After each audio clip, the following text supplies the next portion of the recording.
ahwefo wore hwen wo Park TV na dem de bia ka che ho no yes ndem hen ye ka de yere ya ye beye be hu de ya aye nso ampa na America che ho de en subscribe ya subscribe to Park TV dem no program be bia na wo so aye dem enya wo de na ebe hu de na nde ahemfo na migine already na nkasa no ye di kan yakọ Cape Coast Castle yakọ ye chere documentary about slave no mu ni mo kokọ do enwa bande bibia migina CCA haye asen manso osinde hawfra slave market slave market na mpono last bath bibia egwari wi a na chere straight up to Cape Coast na chere awodi chere die kra na chere wodo wo kwa no to the Caribbeans ni mu na ade na yembreda ko wa ade na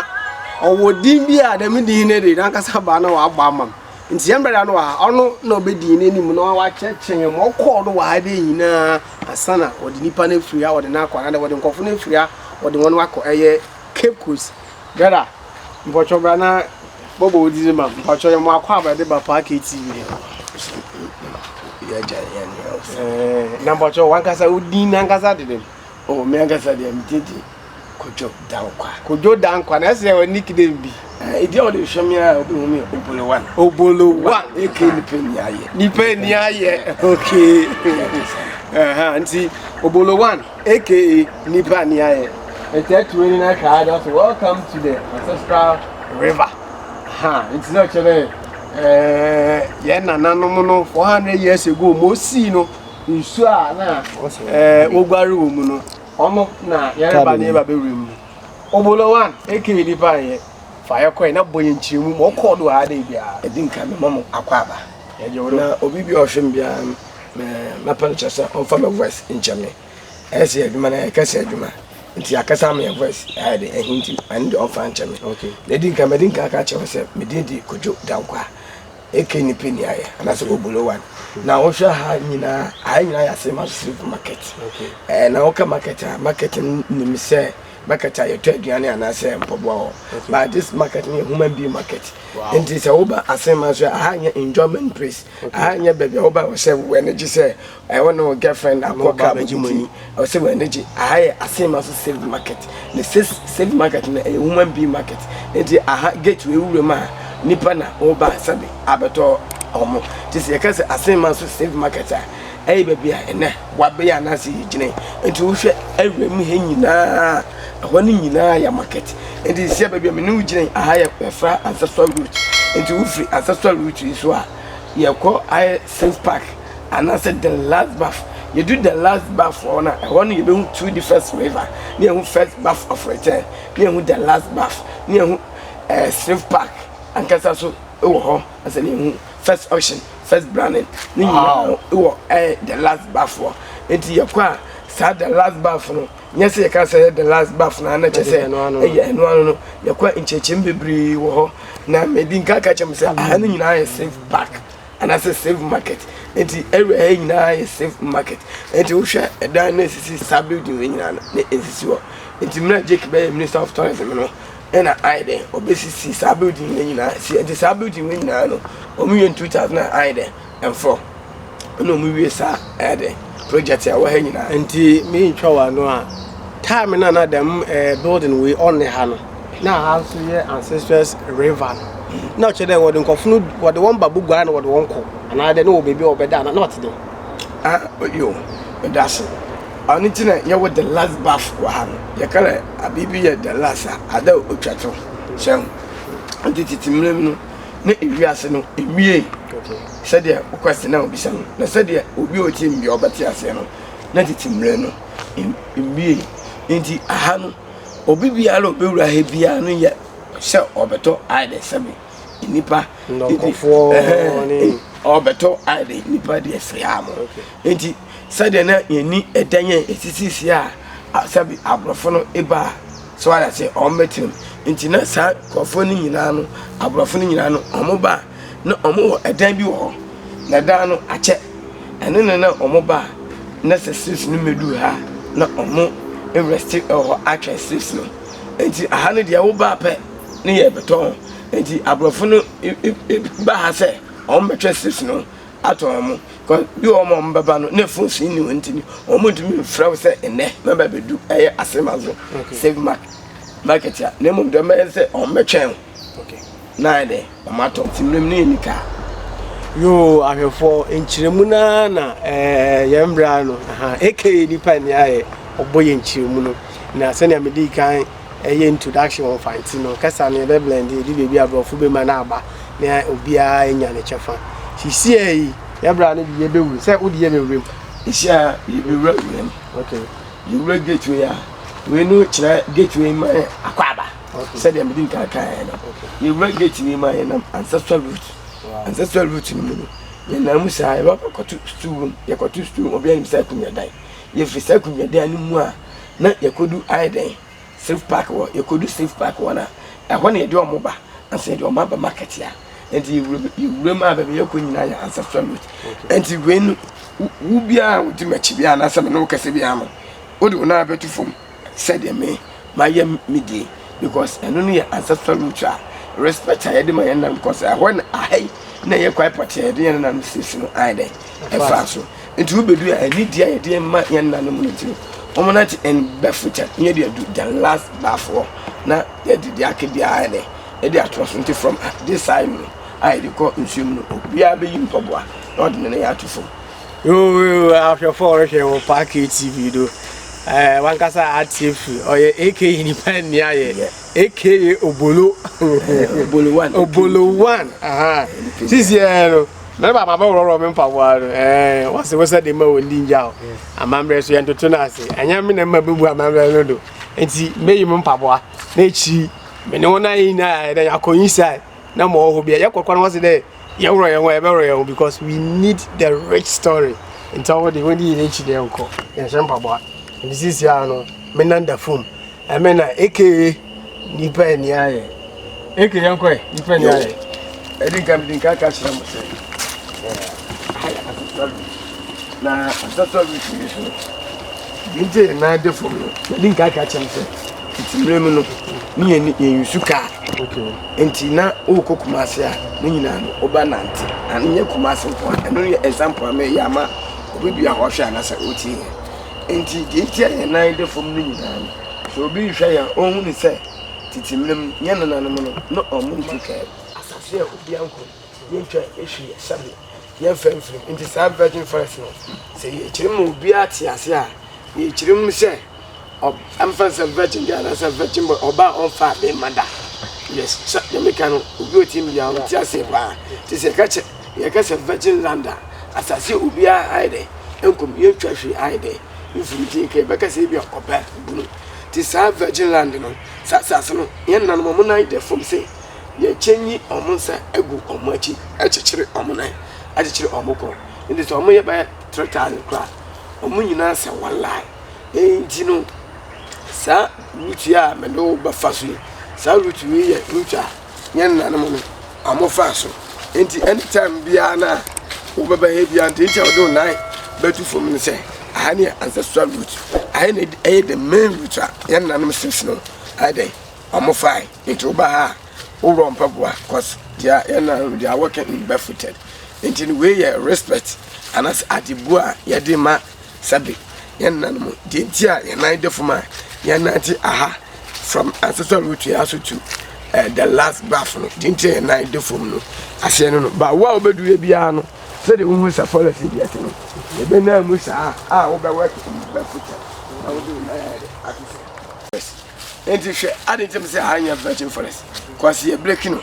adent me am gina ye krampo me breaking no because virgin forest no yes as obi anko enti se virgin forest na me mabem dia enya virgin me breaking no enti hwe de obi o hwe ne na ide from say no na o hwe sa nkese ya wo ase ya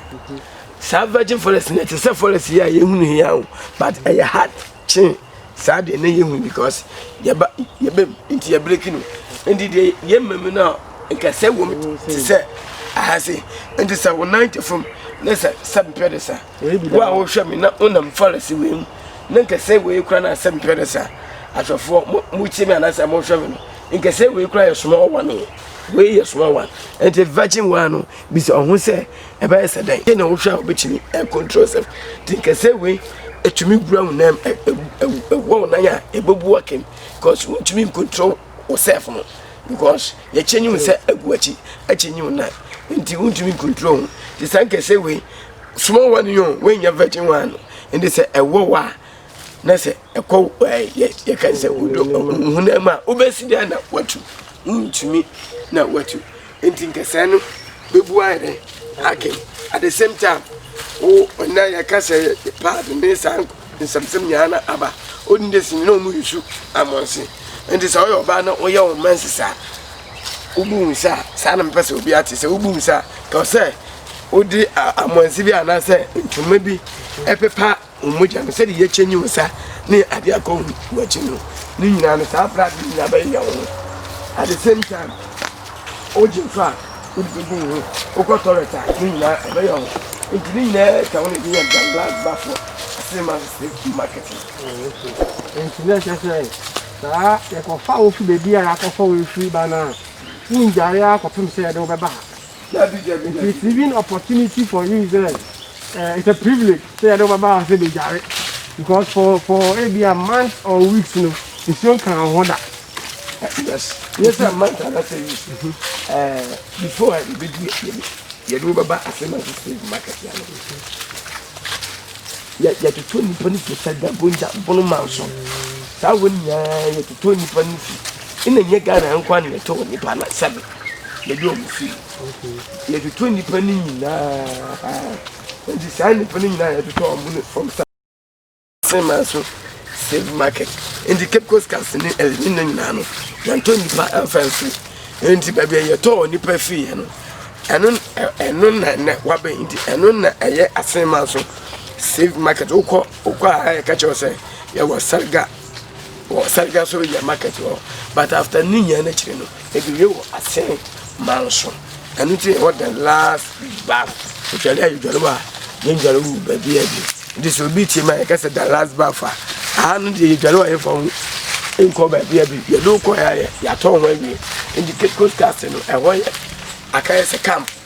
ana say wetin wo dwa na wodi nyama be ku akoto nyama na wodi agu kwa ho na wo se wo peka e bia ko yes or hwe wo park TV do yegudo ara ene nam bebia oye oto a na de se wodo banas wo be gware wi a straight to Cape Coast oye bebia yekokoye documentary a wo chen de the Cape Coast Castle wo chen de e pere documentary no di mu a agide ye ba oye asema so na nam de park TV yes in there bibia e be do most continue ye free Cape Coast na ya ba asema so e be your story na triado if you want to share welcome to Slave River. Where is the river? Insunu nka sompo we insunu oho and I don't know dimechi e be kwa akohwele insunu oho and insunu no yam brother obolo 1 aka nipa ni aye kan ya wakote di 2 blocks so gina ade nti ye be ko brother fire triado okay yeah me din ka chimra we yes tunu je ka se tunu ma obi ayi akunga nti ichere ye du akunga dem but the chiefs names na ohane chiefs what chere asema so obi na immunity no we nya chiefs omo ala secretary sabi enkwaro nti immunity ye botum na yakọ safe park na so no mo owra be kan bi a chere atifu da no reality ya bana ato lo ho this is an safe park na yakọ the last bath and answer the first bath of return nti nya obi aso bi arofo sisi ya bebe ya ba ya baby was the last bath akere last hour we gwaru wi ahade ba nye efi project we gwaru wi na ba no komo asana efi efi remember na nka say je ade ti obobo enchi mu ti yada ayo I had the last bath isha actually kura chere I had the last bath ti the last bath ya ore if you ya chire he so a no ye safe park we didn't catch him there about the last bath we do the last bath we do first ocean first branding and the first bath of return and at the same time we do two different river we do nsu ahodo ebien ɛwɔ ha but obiara onyim no oba obohu ni de nsu no ha no ɔyɛ baako ɔyɛ two different river na seven brothers ɔwɔ ha yɛwɔ nonkonsuo anase same river na yɛwɔ ɔkye river anase na ama amisa and the issue too na aide abobɔ ɛhyɛ aide ɛwɔ ha enti obi ba ɔbaka na nyinaa ɛyɛ baako enti egyina yɛn na nsu no bi sound kyɛdɛ ɔkasem obiara te baako so ayɛ din enti ma ayɛ din ɔno ɔyɛ nonkonsu ankasa na sɛ river no ɛno na yɛ saa sɛ river no na deɛ kasa no yɛ ɔkye river na sɛdeɛ na mɔbra aka no wo sɛ ancestral route na yɛnan mu no sɛ ancestral route no mohwɛ baabi a yɛgyina yɛ a wo sɛ land no aha no mu atwa de kɔ fam a de kɔ nsu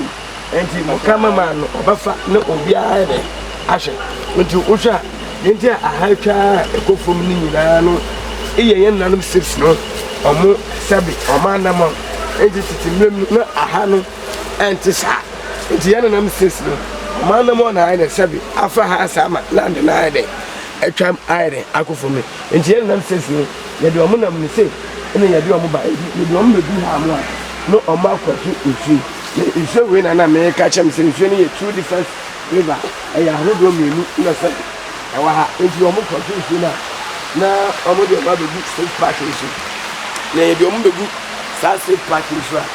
nti mmom no na di nka kyɛm sɛ aha no nyinaa no na ɛyɛ forest enti yɛde wo bɛgu saa state park nsuo a from this side no you are going to market ina wa uko market ya uko tare o pa de eye quality ade eye ade papa na wato endi se you free ha so mu se ya do hunu because o man na good 350 miles from Sarga and let's go get o man na ti ade bi an asara because ni na di ka kire mi se ni nika enti waja ona e de gu ho why your messes e de gu ho at the same time emwa kekeke bi because say me cheche me bia wo ah o mu ni control bia e dey do baby state park so a that time so be predecessor o mu tin no on side ni na sabi afu e be o mu ja o mu na fa ne sabi e ma ni mi ma ya yi ni na no so I dey afu na ko market a sabi o pa bia ya papa aton the same apply to this market just me kase state market a ye wa do say market wey different e wo ma ne say nipa no o mu beto o mu senye sa dia market wey in the normal market here in them in the south entire different as you are able into the potato as you nip the price and the year is laying your toy as you are not the way I said your tunnel into the train in the paper into the blue baby said you the price side as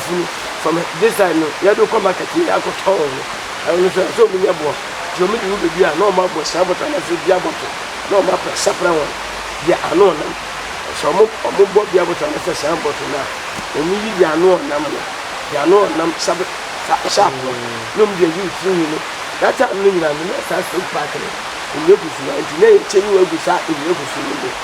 nti ye chenyi wi ya omo bo bia bota na se san bota na no mo take sharp na wa no mo dey use through no o park side no nyina nti kwa na ebo nti omi yi first bath of return to 2019 year of return no yes I really yes I have forward here no package TV do ya ko oye the last bath ya ba high memorial wall of return enti ni na o asema so ade dem wa nka so woni mu toga na nka sa wa aka ni pani aye aka Obuluwan Obuluyan Chad ayo na base ehwa sa memorial wall of return no hwa obi bu hu atwere bebre ekua obi nta ase obi bisa de ntra na atwere ye ni obi oy memorial wall of return because it could keep Coast Castle gate of no return it will keep Coast Castle no ndinte it will gate of no return will keep Coast Castle nle so oboto do free ha ma odu ko keep Coast Castle through the gate of no return ukowura ma ehwono nsa emba wachibi na wo hwa sa graveyard ya wa hi e wo samokase ne Madam Cresta am graveyard na wo sa kofo we munya omma fa sa through the gate of no return mu ye de yan na samokase ne Madam Cresta yɛde yɛn na Samukas ne kɔ US ne yɛde yɛn na Madam Crystal so ne kɔ Jamaica na jeje abreso no 1998 yɛnyɛ fawudie na kyerɛ no ena yɛde saa nkɔfo wei mu no ayɛ ɔmo nyinaa ayɛ yɛde ɔmo baa na mbra yɛde ɔmo baa through the gate of no return gate of no return na onsa so return back edi sɛ yɛn na Samukas ne Madam Crystal tumi return back there I was saying here gate of return because that through the gate of return the woman won't return by any animal women decided to was a family by a form of much into my idea of mobile much and I was saying here gate of return and no yan animal you don't buy could start through the gate of no return and I will be near don't buy so much may we start through the gate of no return I was saying here gate of return and it's a hand by a memorial wall of return and the memorial wall of 10 and I can see the gate of no return. But I have a question in the gate of no return. And it's over. They are returned back to home.